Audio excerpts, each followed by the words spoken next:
자, 경기도시공사입니다. 경기도라는 도시에 관심이 많고 충분히 내가 이 경기도를 좀 발전시키고자 하는 그런 충분한 애정이 듬뿍 담겨 있으신 분들은 경기도시공사 좀 추천을 드립니다. 일단 공기업 이렇게 하면 사실 되게 좀 딱딱하고 보수적이고 폐쇄적이고 이런 느낌이 사실 강하잖아요. 포스터에서만 봐도 경기도시공사의 그런 느낌, 그리고 근무 환경 이런 것들이 좀 느껴지지 않나요? 일반 공기업에 이런 얘기를 쓸 수 있나요? 개꿀이다? 이렇게 표현하는 방식 자체가 되게 자유로움을 좀 더 어필하고자 출근할 만한 그런 맛이 난다. 포스터 한 장만으로도 이렇게 설명이 되는데, 무엇보다 공기업이라는 그런 딱딱한 이미지를 좀 벗어나고자 여러분들의 눈높이에 최대한 좀 맞추려고 노력하는 모습이 정말 마음에 좀 든다. 복지 맛집. 우리의 제일 강점을 가운데 이렇게 뒀어요. 경기도시공사에 오면은 정말 복지 때문에 회사 다닐 맛이 난다. 다들 추천하시는 것이 시간제 연차, 시간을 1시간 단위로 이렇게 쪼개 쓴다는 부분을 되게 강점으로 현직자분들이 많이 생각하고 계시고요. 충분히 내 역량도 발휘하면서 시간 활용도 해서 자기 개발 아니면 취미 생활 이런 것들을 충분히 할 수 있는 그런 기업이니까 좀 관심을 가져주셨으면 좋겠습니다. 설령 오늘 지금 제 영상을 보고 처음 아셨다고 하면은 좀 관심을 가져보세요.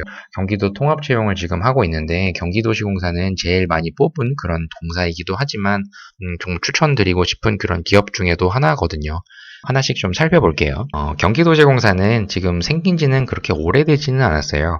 경기도가 더 많이 발전을 하기를 바라는, 그래서 경기도가 당연히 핵심인 사업이 많을 거고요.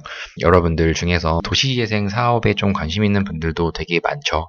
그 중에서도 경기도 쪽에서 근무를 해본 적이 있는 그런 경력자분들이라고 하면은 더 메리트가 크니까 반드시 좀 지원을 해주시는 거를 좀 권해드려요. 이번에 60명을 채용을 하는데요. 공개경쟁 쪽으로는 기술직 6급이 지금 16명 토목, 21명 건축, 도시계획 6명 이렇게 해서 기술 쪽이 제일 좀 강하겠죠. 그리고 상경도 지원을 물론 하시겠지만 인원 자체는 많지 않아요. 근데 어디나 상경 이런 쪽은 제일 많이 모이니까 경쟁이 좀 치열하실 수 있어요. 필기시험이 준비가 되지 않은 상태라도 괜찮으니까 지원을 해보셨으면 좋겠어요. 응시 자격으로는 다 볼 수 있어요. 근데 좀 특이한 부분이 국가나 지방자치단체에 50% 이상 투자한 기관에서 6급 사원 이상으로 2년 동안 근무하신 경력이 있는 분들, 신입이지만 경력을 쌓으신 분들은 우대를 해드린다라는 의미가 여기 응시 자격에서부터 이렇게 있거든요. 기술직 쪽에는 이 자격증을 가지고 있는 분들은 다 해당되니까 지원을 좀 해보셨으면 좋겠어요. 전공시험도 분명히 좀만 하시면 합격하실 수가 있다고 저는 생각이 들거든요. 그리고 예상 수행 업무에 대한 것도 요 도시공사 쪽에서 이렇게 정리를 깔끔하게 해줬어요. 월요일날 5월 4일날 이제 마감이 될 텐데요. 필기시험도 바로 곧 이어서 발표한 다음에는 이어져요. 필기시험만 합격을 하게 되면 요 생애 역량 스토리텔링이라고 해서 요 부분을 면접자 분들은 다 작성을 하셔야 될 텐데, 요건 제일 중요한 거는 필기시험일 거예요. 그래서 상경 쪽에 지원하신 분들은 경영 공부를 하시는 분들이 많으실 텐데 회계까지 공부를 하셔야 된다는 부분 좀 생각하시고, 토목이랑 건축이랑 도시계획 그리고 전산 쪽도 다 이렇게 전공 과목이 NCS 외에 이렇게 되어 있으니까 요 부분 공부를 하시는 분들이라고 하면은 지원을 하셔서 시험을 보셨으면 좋겠습니다. 그리고 이 부분은 원서 접수 과정을 제가 한번 이렇게 참고를 해가지고 캡처를 해왔는데요. 원서 접수인데 여부 사진을 미리 이렇게 체크를 하셔야 돼요. 사진을 이렇게 원하는 데들이 아주 종종 있긴 하거든요. 근데 대부분 공기업에서는 사진이 필요 없습니다. 그래서 이 부분 참고를 해주시고, 교육사항, 자격사항, 제일 중요한 거는 자소서 쓰기 이전에 경험, 경력 사항일 거예요. 경험이나 경력을 충분히 쌓으신 분들을 충분히 우대를 해주고 있거든요. 그래서 쓸 수 있는 공간이 이렇게 충분히 있고요. 그리고 경기도 중소기업에 근무를 하셨던 경력자 분들은 가점이 제일 커요.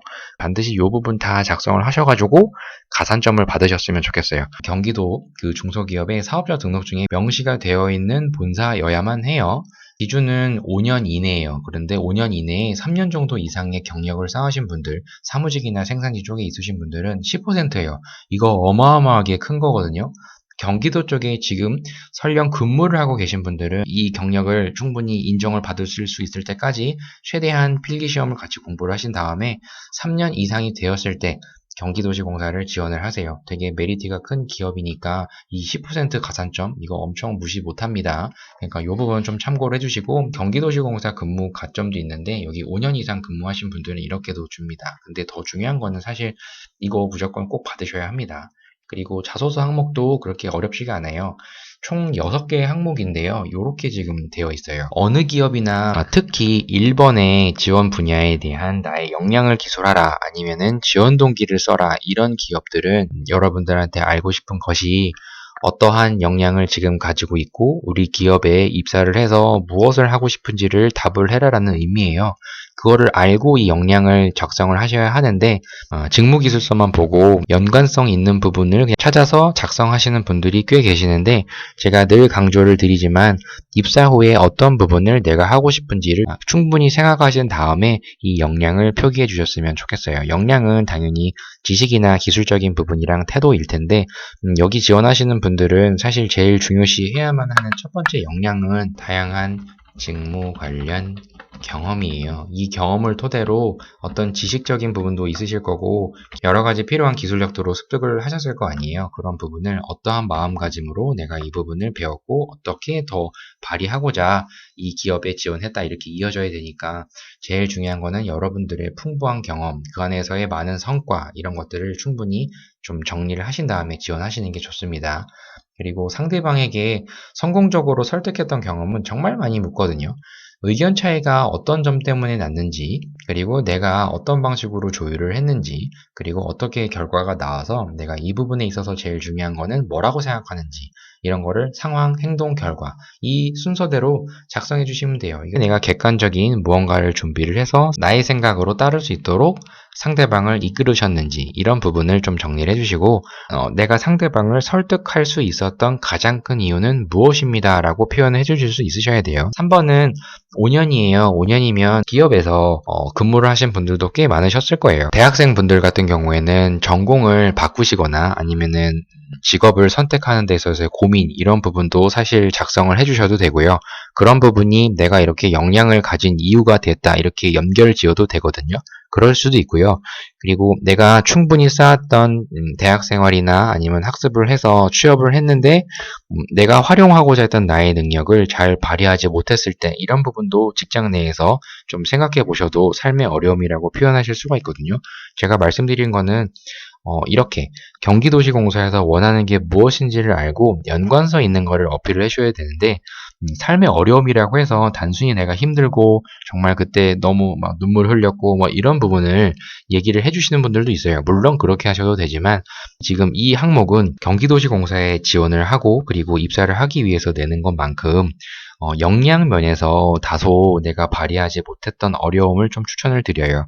그래서 어떤 계기로 어떤 점을 느꼈고 그리고 그 부분이 터닝 포인터가 돼서 내가 지금 이러한 역량까지 가질 수 있는 결정적인 계기가 되었던 그때의 사건 이런 식으로 표현해 주시면 되니까 내가 생각했던 것과는 다른 방향으로 갔던 부분 이 부분이 취업준비생이 생각하시는 가장 어려운 점이라고 저는 생각이 들어요. 그리고 4번은 문제 해결이거든요. 문제 상황이 발생을 했어요. 그러면 왜 발생했는지를 체크를 해보시고 그 중에서 제일 중요한 거는 우선순위 파악이에요. 이 부분을 먼저 생각을 해보시고 내가 우선순위 파악을 해서 제일 중요하다고 생각하는 거 그 중에서도 가장 굳은 일, 가장 힘든 일, 누가 봐도 제일 하기 싫은 일 그 부분을 다른 팀원들을 배려한다는 차원에서 그런 점에서 하나 내가 또 적극적으로 뭔가를 함으로써 동기부여를 좀 해주고 싶었다. 내가 했던 내용 이렇게 해주셔도 되고요. 문제 상황이 뭔가 발생을 했는데 그런 상황 속에서 업무에 대한 효율을 높였던 그런 경험 이런 것도 작성하셔도 됩니다. 문제가 발생을 해가지고 해결을 했던 그런 것도 좋은데요. 문제가 아직 발생하지 않았는데 미리 내가 예상을 해서 문제점을 먼저 해결해서 성과를 냈던 업무의 효율을 훨씬 더 향상시켰던 이런 경험을 쓰셔도 충분합니다. 그리고 5번째는 직업윤리가 중요한지 개인의 가치관이랑 이 기업의 가치관이랑 일치시키면 돼요. 근데 일반적으로 직업윤리 부분, 근로윤리 부분 이렇게 두 가지로 이렇게 나뉘거든요. 가능하면은 근로윤리보다는 좀 직업윤리가 좀 더 추천을 좀 드려요. 근면해야 됩니다. 정직해야 됩니다. 성실해야 됩니다. 이런 부분을 쓰실 수도 있지만 이거는 누가 봐도 당연히 해야만 하는 내용이거든요. 남을 왜 도와야 되고 봉사나가 내가 어떤 의미를 내가 가지고 있는지, 그리고 책임의식, 공동체의식 이런 부분이 왜 내가 갖게 됐는지, 그리고 원칙, 규율이나 규칙을 지켜야만 했던 나의 원칙, 나와의 약속, 여러 가지들이 있거든요. 모든 그런 부분들은 내 스스로 상대방에게 신뢰도 있는 인물임을 강조를 할 수 있는 그런 계기가 되실 거예요. 이렇게 작성을 하시면. 그래서 그 부분을 잘 뻗어 나가신다고 하면 기업의 이미지, 시민에게 주는 그러한 신뢰도 부분에 있어서 내 개인적으로도 분명히 이렇게 신뢰를 지니고 있는 사람입니다. 이런 쪽으로 해서 잘 일치시키시면 됩니다. 너무 평범한 거를 잡지는 마세요. 그리고 공사에 부합되다고 생각하는 인재상. 저는 행복 공간을 창출한다. 도시를 새롭게 디자인하는 사람. 이런 식의 지금 표현이 되어 있어요. 살기 좋은 도시. 예전에 황폐되어 있는 그런 공간인데 많은 사람들을 그 지역에 오게끔 만드는 그러한 역할. 그러려면 주거 공간이 확보가 있어야만 하고요. 그리고 그분들이 또 누릴 수 있는 문화 공간이 또 있어야 되고요. 그런 부분들이 어느 정도 또 알려져야만 타지에서도 그 지역의 독특함 아니면 편안함 주는 그 지역마다 다 주는 그런 느낌이라는 게 있잖아요. 그런 부분을 알고 더 오게끔 만들 수 있는 역할을 하기 때문에 다양한 면에서 좀 생각해 보세요. 인재상으로 보면 도시재생 전문가, 그리고 소통 고수, 여기도 마찬가지죠. 경기도시공사는 일반 공기업에서 쓰지 않는 그런 표현들을 이거 하나만으로 봤을 때도 되게 수평적인 그런 기업이 아닐까 이런 생각이 좀 더 들을 수밖에 없어요. 실제로 그렇지만요. 그리고 변화를 주도를 하는 부분, 그리고 청렴한 부분, 여러 가지들이 있으니까 이 중에서 나는 이런 사람입니다 라고 근거로 내 경험을 설명할 수 있을 만한 키워드를 정하신 다음에 작성하시면 이거는 무난하게 쓰실 수가 있어요. 면접 방식은 아까도 잠깐 말씀드렸는데 생애 역량 스토리텔링이에요. 그러다 보니까 이 부분을 차별화 전략으로 내가 한 번 더 어필할 수 있는 기회라고 저는 생각이 들거든요. 그런 부분 때문에 경기도를 위해서 어떤 부분을 나의 지금 가지고 있는 능력, 역량 이런 부분을 어떻게 표출할 수 있는지를 좀 여기서 논술하는 그 부분이 500자 정도 내로 하나 제출을 하셔야 되는 게 하나 더 있어요. 근데 일단 요 자소서를 먼저 잘 작성을 하신 다음에 필기시험도 통과를 하셔야만 하실 수 있는 거니까 여기까지 좀 살펴보고 충분히 경기도시공사에 메리트가 있고 아직 잘 모르지만 제 얘기를 듣고 알아봤더니 정말 괜찮은 곳이다 라고 하면은 지원을 꼭 해주셨으면 좋겠습니다. 아마 월요일날 바로 마감이 될 텐데 5월에 필기시험이 있는 분들, 자소서 작성이 다른 기업도 지금 밀려있는 분들은 굳이 억지로 이 기업을 선택하셔서 쓰지 않으셔도 됩니다. 근데 제가 강조드릴 부분은 여러 가지 항목들이 계속 공기업마다 겹치기 때문에 잘만 자소서 작성을 해 두신다고 하면은 여러 기업의 경험류에 대한 자소서는 다 붙여넣기를 할 수 있다는 점, 이 부분을 좀 강조드리면서 처음 취업을 하시는 분들, 지금 취업 준비를 처음 하시는 분들이 계시다고 하면 자소서에 어떠한 항목을 주로 물어보는지를 빨리 캐치를 하셔가지고 내 경험을 빠르게 정리를 일단 해 두시는 게 가장 먼저이실 거예요. 기업마다 다 내 경험을 묻는 거기 때문에 내 경험 정리를 꼭 먼저 하세요. 그럼 얼른 빨리 마무리하시고 다음 기업에서 또 뵙도록 하겠습니다. 꼭 이번에 합격을 하세요. 감사합니다.